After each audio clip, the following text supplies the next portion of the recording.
Good evening. We bring you the latest in the world of sports. I'm Paulo Del Rosario. We give you the conversations you want to hear from your favorite icons and athletes. I'm Zihir Vasho. In tonight's Game Plan, we'll know more about the NU Bulldogs Preseason Championship and preparations for the upcoming UAAP Season 85 Men's Basketball Tournament. We'll also catch up with the Meralco Bulldogs as they look to bounce back in the next leg of the PBA 3x3 second season. And we'll do a quick rundown of the top hitters to watch out for in the Spikers Turf Open Conference. Buckle up, sports fans. Let's get in the game.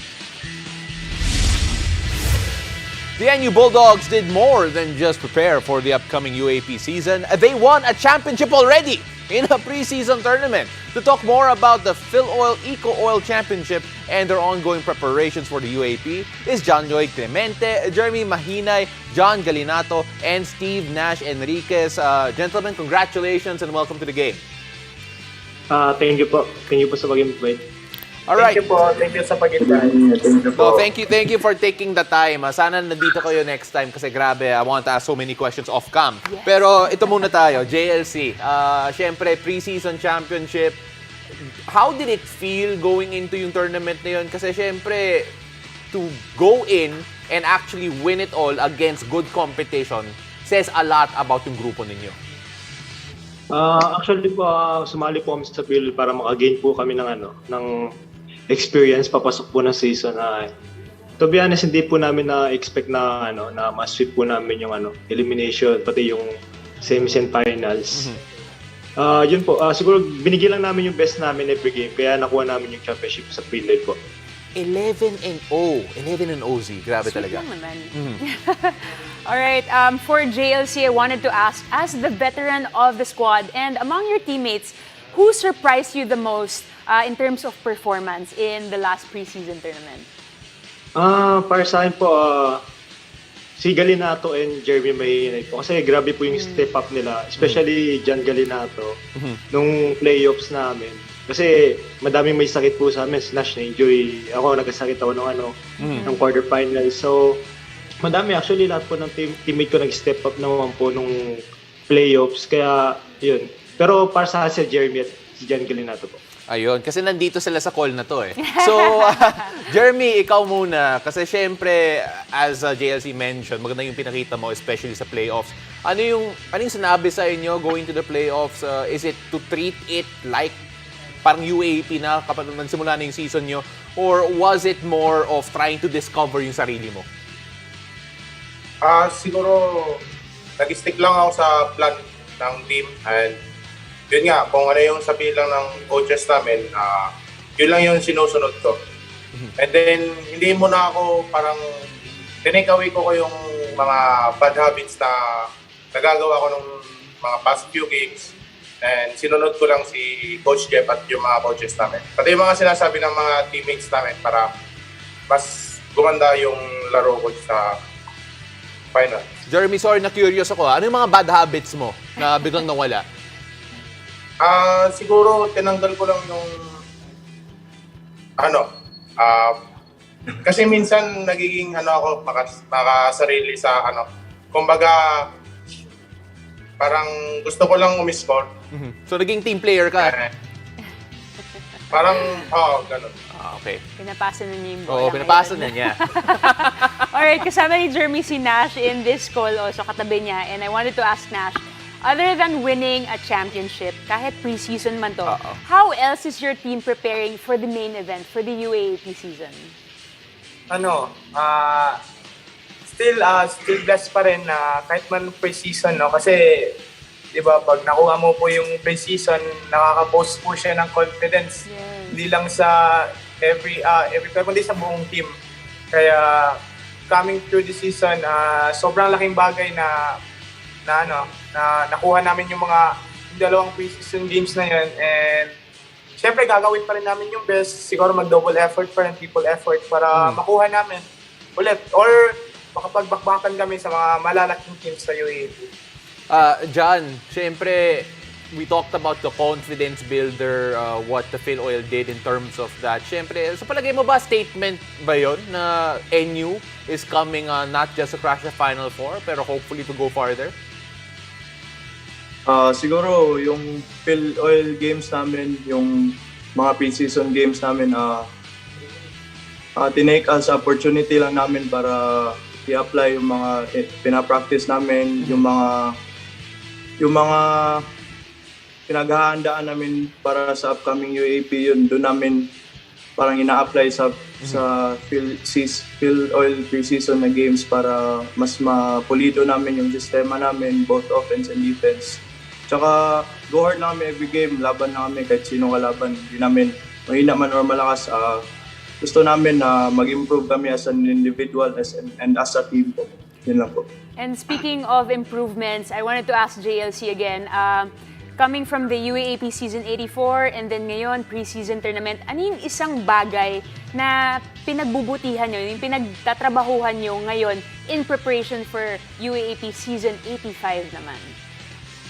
Siguro po, nagtatrabahuan namin ngayon na ayaw na namin maulit yung last year na one game away na lang kami para sa playoffs po, sa Final Four. So yun po siguro yung nagiging motivation namin sa every training, every game na sinasalihan po namin. Every training ngayon, go hard po kami. Lahat po ng every single one of us po na teammate ko na binibigay yung best training na gumpisa po para may apply po namin sa game. I want to ask Nash sana pero I'm not sure kung maayos yung mga camera nila ngayon Ayan, makita natin na inaayos pa nila yung landscape mode nila. Ayun. Nash, I wanna ask kasi syempre looking at this team, na-mention nga ni JLC, they were one game away from potentially crashing the Final Four.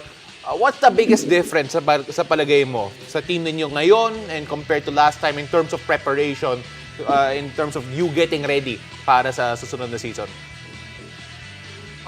Siguro po yung pinagkaiba kasi yun nga, nung nagsimula yung season 84, halos lahat kami galing sa pandemic, so kailangan pa namin magkapaan lahat.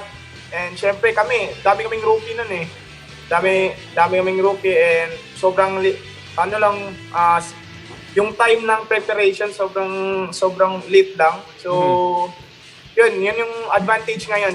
Nagsasama-sama na naman kami ulit. And syempre yung mga rookies namin, yung iba kasi sumama na rin sa bubble namin nung last year. So, tsaka yung height advantage din, sobrang laking impact ngayon. Yeah. And siguro, this coming UAP, siguro kahit pa paano, lalaban naman kami. Alright, excited for that, and of course, I'll let si JLC lead you guys out. JLC, why? Why should the fans be excited to see NU next season? Kasi syempre, excited na kami ngayon na nag-sweep kayo sa Phil Oil, and we're excited to see what you can bring. But tell us why the fans should be excited for NU Bulldogs in the next season rather. Hello National yan. Support nyo lang po kami. May bagong bagong timpla yung team namin, bagong mix of players, bagong mga rookies, bagong mga muka. Siguro mga old guys po nag-step up po ngayon. Tsaka yung lahat po may mga rookies na ngayon bibigay po namin yung best namin na para makuha natin yung goal natin ngayon papasok na season. Para sa inyo po yung every game na nilalaro po namin. Thank you po. Love that, JLC. Maraming salamat, guys. Good luck in the upcoming season. Thank you. Thank you po. Thank you. And don't miss out on the opening on Season 85 of the UAAP happening on October 1. Catch the games live on UAAP Varsity Channel, One Sports, Signal Play, and Smart Giga Play. And after the break, we shift gears onto the 3x3 battlefield as we catch up with the new-look Meralco boats. Stay tuned, you're watching The Game.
Welcome back to the game. It's PBA 3x3 season once again, and the Meralco Bolts have their sights set on the second leg trophy. And joining us tonight to talk about their preparations for the next tournament are Meralco Bolts Alfred Batino, Tonino Gonzaga, Leo De Vera, and Ken Mocon. Batchmate, mga idol, welcome to the game. Aging yourself there. Hindi naman, tingnan mo. Look at him. He's a champion. Yan yung gusto ko. All right, let's talk about this new team. We know that Alfred and Tonino are the veterans and the holdovers, but Leo and Ken are from different teams. I wanted to ask, siguro, Alfred, how is the team chemistry so far? Kamusta yung pagiging teammates pag-gel nyo in the previous tournaments? So far naman, maganda yung pinapakita na chemistry namin na on and off the court. Lalo na sa practice na sobrang competitive. Tapos after practice, nag-aasaran. Yun yung parang team bonding namin yung asaran namin every after practice. Sino ang pinakamalakas mga Alaska? Si Kaduya. Okay, that makes sense. Zags, syempre, new team with a lot of new key pieces also. How hard or how easy was it to try and get everyone in rhythm? Kasi grabe, maganda yung run nyo last season in terms of yung successes niyo. But then, how difficult or how easy was it to try and get everyone on the same step this time? Actually, pinaghirapan naman namin ng off-season. Isa na kami sa mga unang nagsimula mag-practice. Tapos, kagaya na sinabi ni Bats, competitive talaga kami. So, hindi rin naman gaano katagal. Kasi mga veterano rin ng 3-on-3 yung mga dumagdag sa amin. Yeah. Si Raymar, si Ken, tsaka si Leo. Lahat sila naglaro sa lahat ng conference. So, they know how to play the game. Tapos, nag-adjust na lang kami. Actually, mas maginawa yung adjustment namin ngayon kasi we're all playing our natural positions. So, thankful ako na nandito na sila. And speaking of natural positions, rhythm, and chemistry, wanted to ask Ken, yung chemistry mo with Alfred, natural ba yan na nangyari? Day 1 pa lang na nag-ensayo kayo? Siguro, ginagawa lang namin yung part namin. Like, typical, kasi alam naman namin maglaro talaga ng basketball is, 3x3 is like doing skills lang every time. You know, nakakapagod. Pero yung chemistry namin ni Pat, siguro, bukod sa training is, din kasi namin yung gagawin talaga sa pick and roll lang. So as basic as that siguro. Alright, of course, syempre Leo De Vera is also one of the new guys there. Leo, are you on this call? Yes, sir. Ayan, there you are. So Leo, sorry, couldn't see you a while ago. So Leo, joining this group, joining Meralco, first of all, making the move to join Meralco, one of the more successful teams in the 3x3 circuit. Can you tell us a bit about the expectations coming into it and of course the high level that you want to compete in every night in, night out? Yung expectations is always to be podium finish, of course, a champion, all the way up to the grand finals. Our goal is not just per leg, but all the way up to the grand finals to win the grand finals. And it's great to be with these group of smart, talented, and experienced players. And it's very high competition. And I love being with these guys and competing every day in practice and you're getting the more experience and learning a new system and gelling together, and it's very high intensity basketball. It's really nice. All right, let me ask you again, Ken. Let's go back to the semis and the finals. Back-to-back heart-stopping games, starting with the semis. Overtime win, courtesy of a Tonino Gonzaga game winner. I wanted to ask you, ano ba yung play nyo? Is it bigay nyo lang kay Zags, tapos siya na bahala? Actually, may yung trust namin kay Gonzaga kasi hindi lang as a teammate kasi he did it a lot of times through legs, conferences, and alam ng lahat na may gagawin siya. So we gave our trust to Tonino and yun. And something really happened. Yun. Umabot kami hanggang literal na dulo. Oo nga, grabe nga yun eh. Alfred, since yung team natin dito so talk about Zags and pretend he's not here.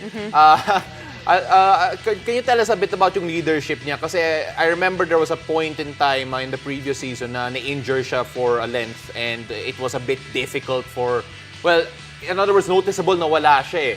What does he bring this time around? Siyempre, with new players also in the team. Well, kasi si Sagi namin parang energy guy namin yung dati. So, yung nawala siya sa amin medyo medyo kailangan namin step up sa sa like sa scoring, sa intensity niya sa inside the court. Ngayon naman nadagdag sa amin si Manlangit, si JJ Manlangit. So bali dalawa na silang energy guy namin sa team. Napaka intensity nga sa practice namin, high yung competitiveness namin. Bali yun lang siguro yung yung intensity nila sa practice and game. Alright, let's go over to Tonino kasi feeling ko kilig na siyang pinag-uusapan. Yeah, we have to stop it. Tonino, how about you? Have you settled in this kind of role or do you put pressure on yourself to become the team's closer? Hindi naman necessary yung mga nangyayari. Siguro flow of the game lang talaga. Kaya yun yung nangyari. Kasi actually Ken and Bats do a good job nga. You said they have chemistry. They do a good job of working together. So bulk of yung points come from both of them. Tapos ang difference ngayon, at least may energy na kami lahat dumepensa at to close the game. Yeah. To try to close the game as a group naman talaga. Kasi we also play defense. We also make plays. So, at that time lang siguro, yun, may energy kami dahil sa help ni Leo. Leo rin sa offensive rebounds. Siya yung top rebounder ata this leg eh. So, malaking bagay yung para sa amin. Lalo na we're just starting to gel. Yung effort namin nandun na. I think marami pa kami ma-improve. Well, you talk about improvements. Leo, I want to ask you in particular, you look at the team, you made it to the finals. Syempre, maganda yung pinakita nyo. But what do you feel are the things that you could address the most going to the next leg? Kasi syempre, championship is what you're always aiming for. Siguro sa akin, from start sa game all the way up to the last 10 minutes, the last final seconds and couple minutes. And of course, sa dulo, every game, we gotta finish the game from start to finish. And to bring the more intensity, the energy, the defense. And yun nga, is actually trusting each other at the end of the games, our individual talents and the system. So entrust the system talaga, what we work on in practice, and then applying that towards the end game, towards the end of the games. All right, last question for Bats. First leg together with this new lineup and yung outcome finals kagad. Tell us, what are you bringing from the first leg into the second leg? Ayun na yung intensity namin, nakilala yung Meralco sa defending team. So itatry namin yung iangat sa next level yung intensity namin sa defense, sa offense, IQ-wise, para pa rin namin, para aabot pa rin kami sa podium finish. Ladies and gentlemen, the Meralco Bolts 3x3, Alfred Batino, Tonino Gonzaga, Leo De Vera, and Ken Mocon joining us today. Maraming salamat. Good luck in your next leg, and hopefully next time you do get that chip, and we're gonna have you here over in the studio. Thank you. Thank you. Thank you. All right, so don't forget to catch the best 3x3 teams in the country doing battle in the second leg of the PBA 3x3 this weekend, September 17 and 18 on One Sports and on PBA Rush. After the break, we'll find out about the top hitters to watch out for in the Spikers Turf Open Conference. Stay tuned. You're watching The Game.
Welcome back to the game.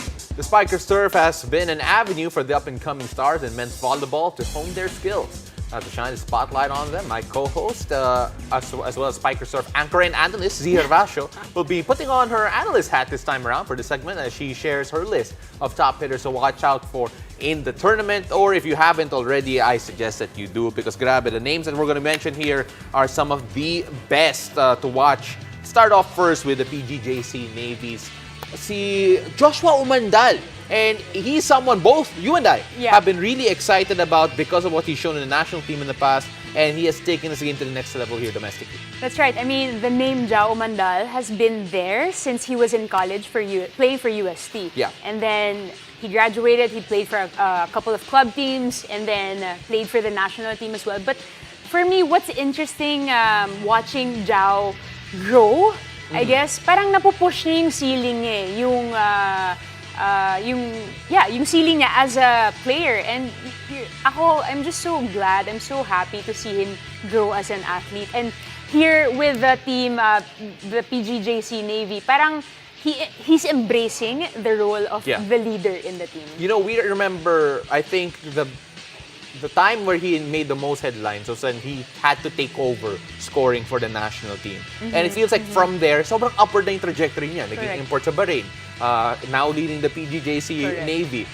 It feels like not only are we seeing him mature, appearance-wise, because I remember seeing him the first time, medyo parang baby talaga eh. Baby pa rin naman siya ngayon. Yeah, pero it's different this time, isn't it? Correct. I think that's what separates a good player from a great player is kapag kulang yung pyesa mo sa team. Yeah. And then someone chooses to step up and embracing the role to become the leader of the team. I think that's what, boosted him to where he is right now. The next player we're going to talk about is a guy that our friend Neil Flores says na paraging galit kapag nag-warm up. Ito si Isay Marasigan, has been one of the go-to guys of Signal, the team captain. What do you have to say about it?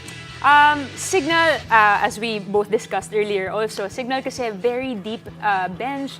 Everybody can, provide how many points they need for a game. But I think with Isay kasi, syempre aside from like the Mark Espejo, he's been the consistent go-to guy of Signal. And talagang, again, it's about embracing the role. So just like Jao Mandal, he's been embracing the role as the team captain, as the leader of the team. And, he's been steadily there, putting, keeping everybody close to the ground and, making sure that Signal stays on top. Here's a guy that I have not had the chance to cover yet, and I think you have. Ito si Obed Mukaba. Tell me about him because I want to know more about him. Okay, so si Obed Mukaba, he's the import of the NU squad, and I think he's relatively young. You can see in his movements, na parang medyo bata pa siya. He's one of, if not the tallest of the team, players in the team. Pero parang ginagamay pa niya yung katawan niya. Kasi nga, laki-laki niya. And just like that, I remember I covered that game and I was like, wow, for him to like be smart and anticipate the kinds of balls coming to their side of the court. And again, it's the potential eh. It's there and nakikita natin, he's reaching it, he's pushing it further. Napaka-raw talaga, no? It is. When you look, sobrang exciting talaga pa. When you look at these three guys, of course, syempre, the one that we're not familiar with a lot is Obed Mukaba. So I want to concentrate on him. But when you look at Obed Mukaba, it feels like you're talking about, like, you see the potential, but he's not even close to it yet. He's not there yet. If you check out his points in their previous 3 games, 6 points versus VNS, 5 points versus Santa Rosa, but 17 points in the game that I covered against Navy. Parang, mapapaisip ka, like, what else can he do in the future, especially when he's ripe, as an athlete for the NU squad and, maybe for the national team. Well, we'll see. We're going to mumble through that first. And Z, maraming salamat. Thank you very much for being an analyst. Now, go back to your anchor duty here. You can catch the action of the Spikers Turf every Tuesday, Thursday, and Saturday on One Sports and One Sports Plus. All right, that's it, pal. Everybody, thank you for joining us. I'm Zihir Basho. And I'm Paolo De Rosario. This has been The Game.